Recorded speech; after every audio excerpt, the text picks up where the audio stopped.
जय हिंद दोस्तों, स्वागत है आपका जीके जीएस वाला में। दोस्तों आज हम कवर करने वाले हैं BA second year fourth semester history of modern world 1848 से 1950 एडी। पेपर कोड क्या है दोस्तों? HIS 204। दोस्तों अगर आप चैनल पर नए हैं या चैनल पर नए विजिट किए हैं तो सब्सक्राइब जरूर करिएगा दोस्तों, ताकि अगले सेमेस्टर में भी आप हमसे जुड़े रहें। ठीक है दोस्तों, चलिए स्टार्ट करते हैं आज की क्लास।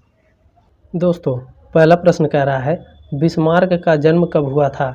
तो बिस्मार्क का जन्म 1815 ईस्वी में हुआ था। अगर पूछेगा कि बिस्मार्क का जन्म किस देश में हुआ था तो याद रखिएगा ब्रांडेनबर्ग में। ठीक है, आगे बढ़ते हैं। प्रश्न नंबर 2 है बिस्मार्क रूस में राजदूत कब नियुक्त हुआ?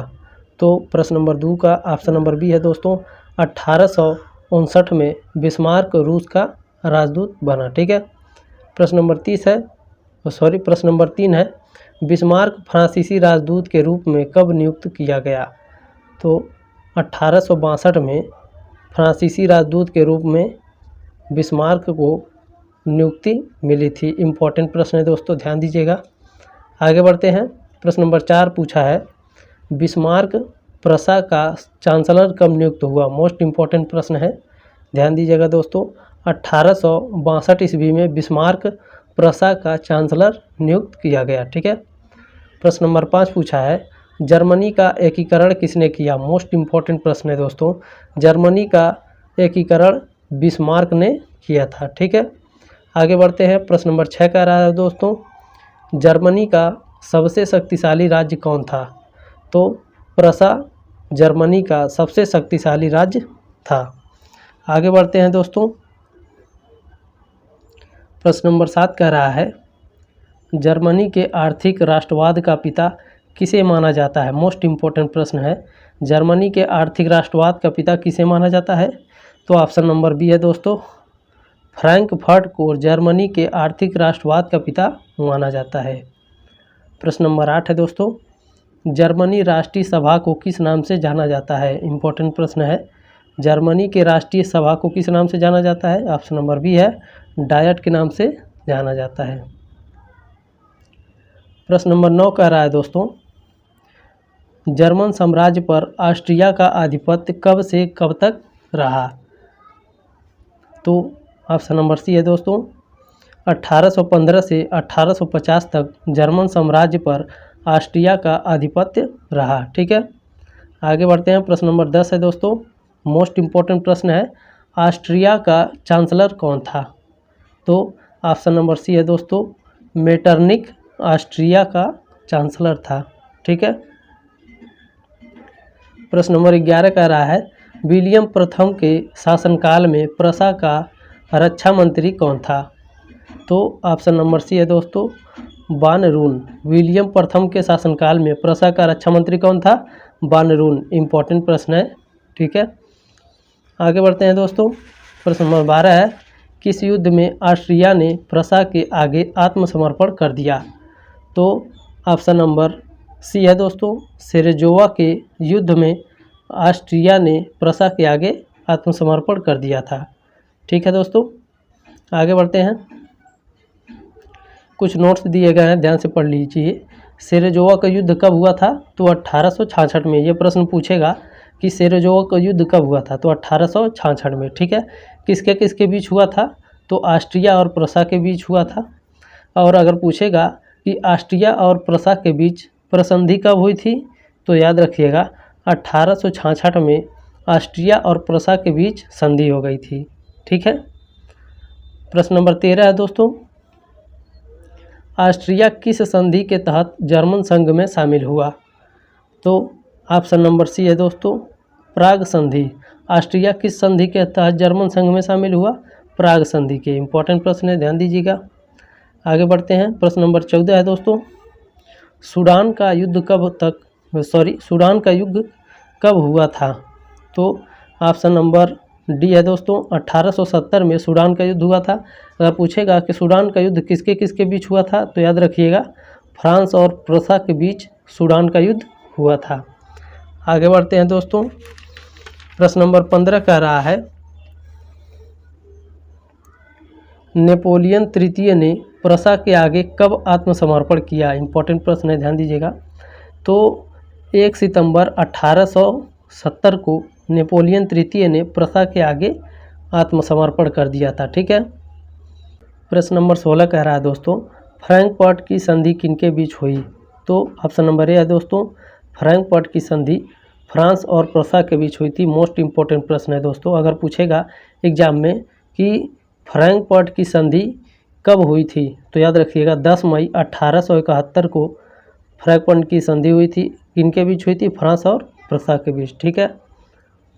प्रश्न नंबर 17 है दोस्तों, किस युद्ध के बाद जर्मनी का एकीकरण संभव हो सका? तो ऑप्शन नंबर सी है दोस्तों, सूडान युद्ध के बाद जर्मनी का एकीकरण संभव हो सका था। ठीक है। प्रश्न नंबर 18 है, जर्मनी में तरुण आंदोलन किसके द्वारा शुरू किया गया? मोस्ट इंपॉर्टेंट प्रश्न है। जर्मनी में तरुण आंदोलन किसके द्वारा शुरू किया गया था दोस्तों? तो ऑप्शन नंबर बी है, फादर जॉन। ठीक है। फादर जॉन के कारण जर्मनी में तरुण आंदोलन शुरू किया गया था, उन्हीं के द्वारा। ठीक है। प्रश्न नंबर 19 है, राष्ट्रीय आत्मा की धारणा किसके द्वारा दी गई? तो हर्डर के द्वारा राष्ट्रीय आत्मा की धारणा दी गई थी।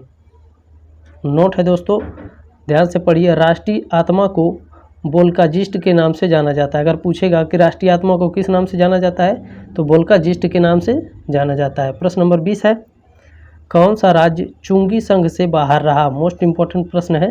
तो याद रखिएगा, ऑस्ट्रिया चुंगी संघ से बाहर रहा। प्रश्न नंबर 21 है दोस्तों, जर्मनी के एकीकरण का सबसे बड़ा हिमायत कौन था? तो ऑप्शन नंबर बी है दोस्तों, बुर्जुआ वर्ग जर्मनी के एकीकरण का सबसे बड़ा हिमायत था। ठीक है। प्रश्न नंबर 22 कह रहा है, जर्मन अर्थशास्त्रियों का सम्मेलन कब हुआ था? तो जर्मन अर्थशास्त्रियों का सम्मेलन 1850 ईस्वी में हुआ था। ठीक है। इंपॉर्टेंट प्रश्न है दोस्तों, एक बार और देख लीजिए। जर्मन अर्थशास्त्रियों का सम्मेलन कब हुआ? 1850 में। ठीक है।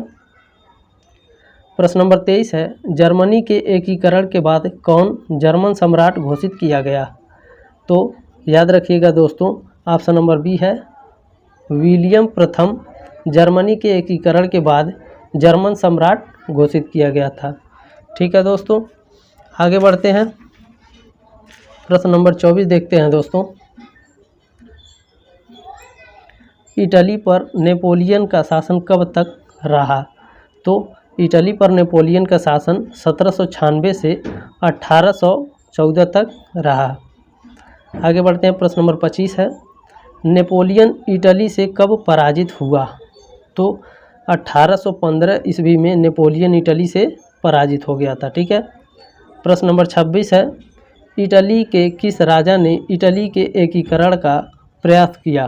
तो ऑप्शन नंबर सी है, मूरत इटली के एक राजा थे, इन्होंने इटली के एकीकरण का प्रयास किया था। इम्पोर्टेंट प्रश्न है दोस्तों। प्रश्न नंबर 27 है, इटली एकीकरण के विद्रोह का सिलसिला कहाँ से शुरू हुआ था? ये 2022 में आया हुआ क्वेश्चन है, इम्पोर्टेंट है। ठीक है, ध्यान से देख लीजिए क्या कह रहा है। इटली एकीकरण के विद्रोह का सिलसिला कहाँ से शुरू हुआ था? तो ऑप्शन नंबर बी है दोस्तों, सिसिली से शुरू हुआ था। ठीक है। प्रश्न नंबर 28 है, इटावली राष्ट्रवाद का मसीहा कौन था? तो ऑप्शन नंबर बी है दोस्तों, जोसेफ मेजीनी इटावली राष्ट्रवाद का मसीहा था। अगर पूछेंगे कि जोसेफ मेजावली किस देश के रहने वाले थे? तो जिनोवा शहर के। ठीक है। प्रश्न नंबर 29 कह रहा है दोस्तों, जोसेफ मेजीनी की प्रमुख पुस्तक का नाम क्या है? मोस्ट इंपॉर्टेंट प्रश्न है। जोसेफ मेजीनी की पुस्तक का नाम क्या है दोस्तों? तो ड्यूटीज ऑफ मैन। ठीक है। प्रश्न नंबर 30 कह रहा है दोस्तों, इटली के एकीकरण में कौन कौन से आंदोलन चलाए गए? वेरी वेरी मोस्ट इंपॉर्टेंट प्रश्न है दोस्तों। इटली के एकीकरण में कौन कौन से आंदोलन चलाए गए? तो याद रखिएगा दोस्तों, सभी आंदोलन चलाए गए थे इसमें। ठीक है, सभी आंदोलन चलाए गए थे दोस्तों। कौन कौन से? ननो गुएल्फ, नरमपंथी आंदोलन, यंग इटली, ये सभी इटली के एकीकरण में आंदोलन चलाए गए थे। ठीक है, आगे बढ़ते हैं। प्रश्न नंबर 31 है, सार्डिनिया राज्य को और किस नाम से जाना जाता था? इम्पोर्टेंट प्रश्न है दोस्तों, उपर्युक्त दोनों। सेवाय और पिडमोड, सार्डिनिया राज्य को सेवाय और पिडमोड नाम से जाना जाता था। ठीक है। प्रश्न नंबर 32 है दोस्तों, किन राज्यों के शासकों को ड्यूक कहा जाता था? मोस्ट इंपॉर्टेंट प्रश्न है। तो ऑप्शन नंबर डी है दोस्तों, सभी। किन राज्य के शासकों को ड्यूक कहा जाता था? मोडेना, परमा और लूसिया, इन सभी के शासकों को ड्यूक कहा जाता था। ठीक है। प्रश्न नंबर 33 है, इटली को एकमात्र भौगोलिक अभिव्यक्ति किसने कहा? तो ऑप्शन नंबर बी है दोस्तों, मेटरनिक ने इटली को एकमात्र भौगोलिक अभिव्यक्ति कहा। ठीक है। प्रश्न नंबर 34 है दोस्तों, कार्बोनरी सोसाइटी का संस्थापक कौन था? वेरी वेरी मोस्ट इंपॉर्टेंट प्रश्न है दोस्तों। कार्बोनरी सोसाइटी का संस्थापक कौन था? तो गिलर्टी कार्बोनरी सोसाइटी का संस्थापक था। प्रश्न नंबर 35 है दोस्तों, इटली एकीकरण का तलवार किसे कहा जाता है? Most important, very very most important प्रश्न है दोस्तों। ठीक है, तो याद रखिएगा, गैरिबाल्डी को इटली एकीकरण का तलवार कहा जाता है। ठीक है। वीडियो पसंद आए तो एक लाइक ज़रूर करिएगा दोस्तों, और आपसे निवेदन है कि आप अपने दोस्तों के साथ शेयर ज़रूर करिएगा व्हाट्सएप पे, ताकि वो भी पढ़ सके और परीक्षा में अच्छे नंबर ला सकें। ठीक है। मिलते हैं अगले क्लास में, तब तक के लिए जय हिंद, वंदे मातरम।